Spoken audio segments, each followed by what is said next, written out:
ఈ మతమైనా ఒకటే చెప్తుంది, సర్వే జనం సుఖినో భవంతు.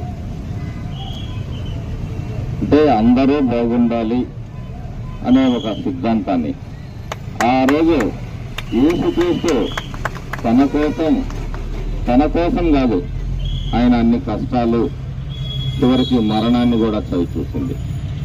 సమాజం కోసమే చేశారు. ఆ వాస్తవాన్ని ప్రతి ఒక్కళ్ళు కూడా గుర్తుపెట్టుకోవాలి.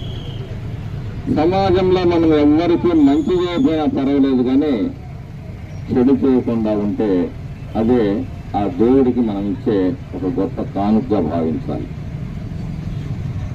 ఈరోజు సమాజంలో అశాంతిని రగిలించడానికి కొన్ని శక్తులు ప్రయత్నం చేస్తూ ఉన్నాయి.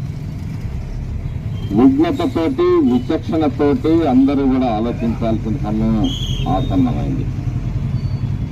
ఇది ఒక మతమే కాదు, ఒక కులమే కాదు,